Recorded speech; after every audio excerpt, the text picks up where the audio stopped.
everyone, I'm David. This is Dave's Fancy Science.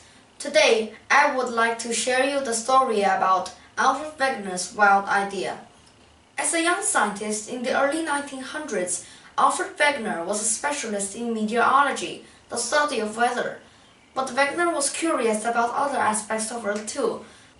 Ever since the first accurate maps of the continents were drawn, people had noticed how the eastern section of South America seemed to fit into the western curve of Africa.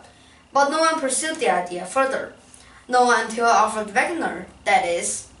Wegener played with cut-off shapes of other continents, fitting them together in a new way as one supercontinent, which he called Pangaea. Then Wegener researched other elements of the puzzle. He found more evidence of similar organisms on both sides of the Atlantic, from worms to ferns to large animals. Fossils showed that the rare ancient reptile, Mesosaurus, existed in only South America and in southern Africa. There were geological similarities too. For example, certain mountain ranges in North America and Europe seemed like an extension of one another. Convinced of the validity of his idea, which he called continental displacement, Wegener began to publicize it. When his book, The Origin of Continents and Oceans, was published in English in the 1922, the scientific world erupted like a volcano. Scientists thought his ideas were crazy and unfounded. Despite the criticism, however, Wegener stuck to his position. He wondered why people couldn't accept his new theory. Today we call Wegener's theory continental drift. The drift part of the name reflects the biggest problem scientists have with Wegener's idea.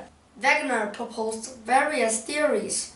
In one, he said tidal forces powered by the moon affected movements of the continent. Most other scientists dismissed Wegener's ideas. Only after his death was Wegener's basic idea proven correct. By the 1960s, scientists developed the theory of plate tectonics, which revolutionized our understanding of movements in Earth's crust. The theory of plate tectonics starts with the fact that there are several huge plates or sections on the surface of the Earth. The continents are part of tectonic plates that are thick enough to stick out of the oceans. The plates move, floating on a sea of molten rock called the asthenosphere. When you see Earth's surface as moving plates, Alfred Wegener's theory makes sense.